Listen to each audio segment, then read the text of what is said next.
Est-ce que vous saviez que cette série de romans jeunesse mythique, La Guerre des clans, a eu une adaptation BD et que c'est une catastrophe? Que dis-je? Un accident industriel tellement c'est mauvais. La Guerre des clans, finito en BD. C'est infernal, c'est illisible. Par contre, et ça, très très bonne surprise, une autre grande série jeunesse mythique a eu le droit à une adaptation. L'apprenti épouvanteur a eu le droit à son adaptation BD et c'est un banger, c'est incroyable, c'est réussi. Alors attention, hein, je vous conseillerais toujours de lire avant tout le roman, qui est beaucoup plus complet, qui a une ambiance incroyable, que j'ai adoré quand j'étais jeune. Mais si vous avez la flemme de lire les romans et que vous adorez la bande dessinée, rentrer dans l'univers par la BD, c'est une très très bonne idée. Le récit est très bien découpé, le rythme est incroyable, le dessin, qui ne plaira peut-être pas à tout le monde, a du vrai caractère et est cohérent avec l'ambiance que veut rendre le roman de base. Bref, une très très grande réussite et, quoi qu'il arrive, je vous incite à mettre soit le roman, soit la BD sous le sapin pour vos petits cousins. The Unwanted Wounded Aventurier est un isekai que j'aime tout particulièrement. Il est proche de la dark fantasy sans y être complètement, mais voilà, l'histoire est assez bien écrite, elle est assez mature avec des vraies problématiques intéressantes tout le long des 9 premiers tomes, mais son problème c'est que grossièrement, les objectifs du premier tome ont tous été résolus en 9 tomes. Ce qui fait que on arrivait au 9e tome avec un récit qui commençait à s'essouffler puisqu'il y avait plus trop d'objectifs. Ce 10e tome est là pour rectifier le tir. Il nous présente un nouvel objectif pour le protagoniste. Il nous présente une période de la vie du protagoniste qu'on connaissait pas et surtout un élément très important, c'est pourquoi cet aventurier, au départ, qui n'était pas très qualifié, qui n'était pas très fort, était aussi motivé à faire ce métier. Donc voilà, il arrive à nous créer un nouvel objectif tout en restant cohérent avec son récit initial. Et ça, c'est très bien. Et ce qui en fait un isekai qui est très agréable à lire. Je vous le conseille vraiment. Il y a des actualités qu'on ne peut pas ne pas traiter. Et Astérix en fait partie. C'est à chaque fois l'une des plus grosses ventes de l'année. Et surtout que cette année, il y avait un peu d'espoir. Parce qu'après les catastrophes qu'il y a eu sur les derniers albums, cette année, c'est Fab Caro au scénario. Fab Caro, c'est pas n'importe qui. C'est un grand auteur de BD humoristique qui a eu un succès dingue, qui a fait de très très bonnes BD. Et aussi, il a réussi aussi dans le roman. Ça veut dire que les romans qu'il a fait, les romans humoristiques qu'il a fait sont aussi très bons. Donc, c'est un vrai scénariste. Et c'est un vrai scénariste humour. Donc, espoir. Espoir quand Fab Caro est annoncé pour le nouveau Astérix. Alors, que vaut cet Astérix et l'Iris blanc? C'est une catastrophe. C'est une catastrophe. L'humour est pas subtil. L'humour est soit beauf, soit raté. Il ne sait pas quoi faire d'Obélix.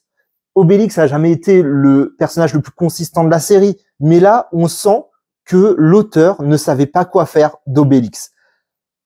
Toute la BD est ratée. Et c'est triste.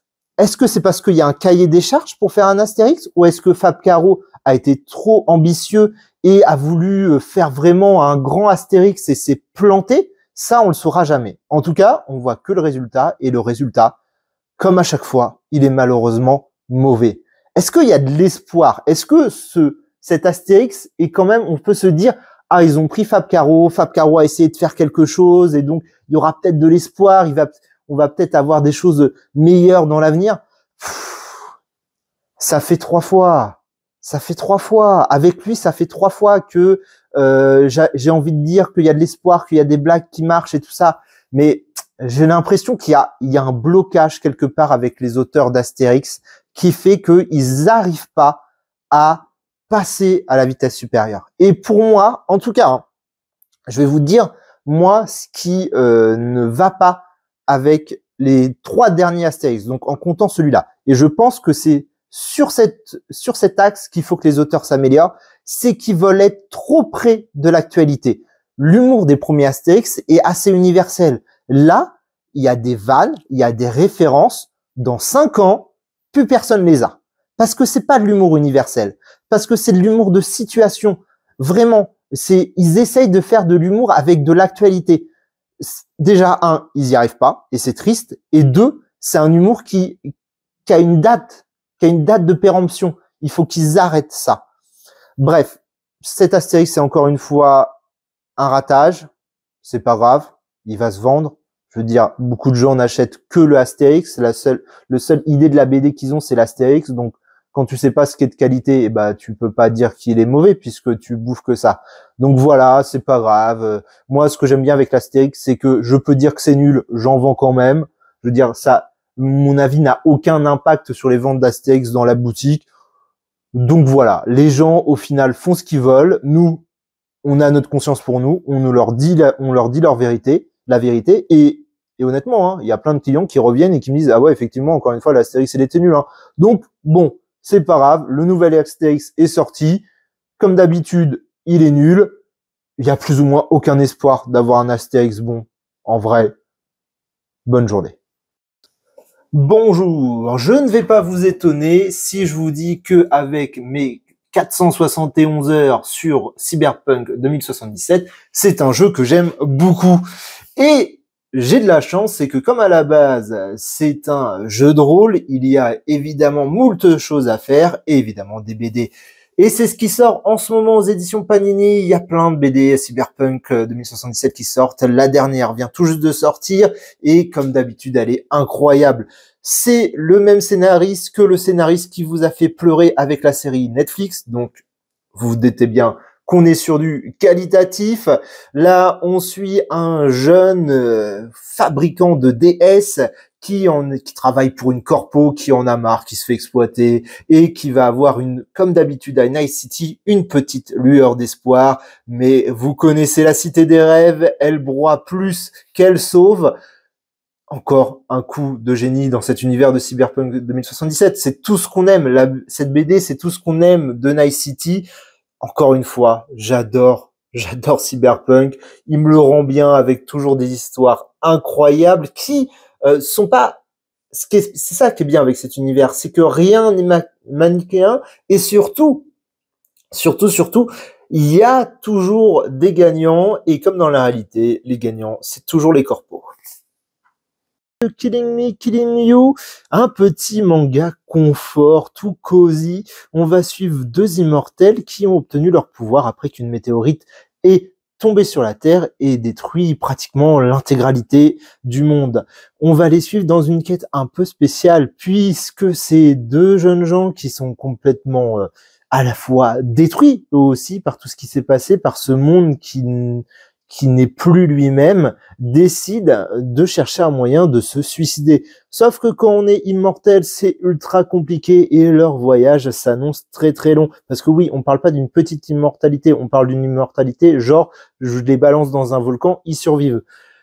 Et ça permet à l'auteur de faire 2 choses avec 2 personnages aussi brisés. Au final, il y a beaucoup d'humour un peu noir qui marche très bien. Et puisqu'ils sont en voyage, ça permet de rencontrer les survivants qui, eux aussi, ont des histoires tragiques et de nous proposer de vrais morceaux d'émotion, des trucs vraiment très cool qui te prennent au cœur, qui te l'enserrent comme ça. Et quand l'auteur veut bien relâcher sa prise, il nous fait de l'humour bien gras, bien noir, qui marche très bien pour permettre au lecteur de souffler. Donc voilà, Killing Me, Killing You, une recommandation qui est incroyable et qui est immortelle. Solo est l'une des plus grandes séries qu'on a pu avoir ces dernières années.